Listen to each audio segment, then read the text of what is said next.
साल के अंत में विधानसभा का चुनाव होने जा रहे हैं, लेकिन राजनीतिक दलों के रणनीतिकार अभी से ताकत झोंकने में जुट गए हैं। केंद्रीय गृह मंत्री अमित शाह के 22 जून को दुर्ग में बड़ी सभा होने वाली है।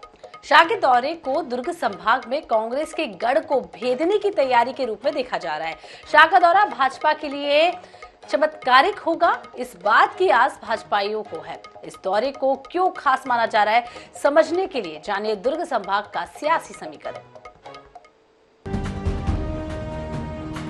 छत्तीसगढ़ में विधानसभा चुनाव के लिए बीजेपी का मास्टर प्लान तैयार है। अलग अलग संभाग के लिए पार्टी ने अलग अलग रणनीति तैयार की है।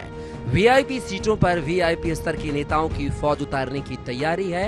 संभवतः यही वजह है कि सीएम भूपेश के गढ़ दुर्ग में केंद्रीय गृह मंत्री अमित शाह 22 जून को आम सभा को संबोधित करेंगे।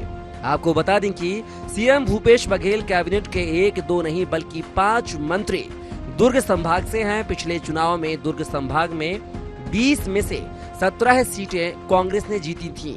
वहीं दुर्ग संभाग में बीजेपी सिर्फ 2 सीटें ही जीत सकी थी। उपचुनाव में खैरागढ़ सीट भी कांग्रेस की झोली में चली गई। ऐसे में कांग्रेस के इस किले को भेदने के लिए केंद्रीय गृह मंत्री अमित शाह स्वयं पहुंच रहे हैं। बिलासपुर संभाग की बात करें तो बीजेपी के राष्ट्रीय अध्यक्ष जेपी नड्डा 30 जून को आने वाले हैं।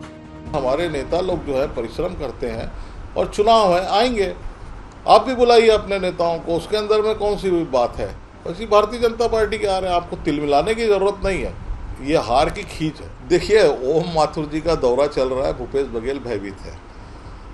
बस्तर के सारे इलाकों के अंदर में ओम माथुर जी गए और जाने के बाद में वहाँ बातचीत की है। उसका परिणाम भी हमारे नेताओं के दौरे का परिणाम आ रहा है कि अब वहाँ से आदिवासी क्षेत्र से हजारों लोग जो है, वो सैकड़ों लोग जो है वहाँ पे भारतीय जनता पार्टी में प्रवेश कर रहे हैं।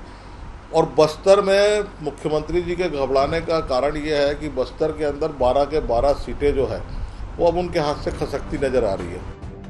केंद्रीय गृह मंत्री अमित शाह और भाजपा के राष्ट्रीय अध्यक्ष जेपी नड्डा के दौरे पर सीएम भूपेश बघेल का दिलचस्प बयान सामने आया है। चुनाव आते आते बीजेपी के प्रदेश प्रभारी न बदल जाए। पहले डी पुरंदेश्वरी प्रभारी बनी, फिर बदल दी गई। जामवाल आए पर दूसरे लाइन में धकेल दिए गए। ओम माथुर काफी कोशिश कर रहे पर नेताओं को एक नहीं कर पाए। वहीं प्रदेश कांग्रेस अध्यक्ष मोहन मरकाम ने भी तंज कसते हुए कहा, चाहे अमित शाह आए या जेपी नड्डा आए, उससे कोई फर्क नहीं पड़ेगा। कर्नाटक चुनाव में पूरे केंद्रीय मंत्रिमंडल ने अपना डेरा डाला था। कर्नाटक की जनता ने कांग्रेस के पक्ष में वोट किया।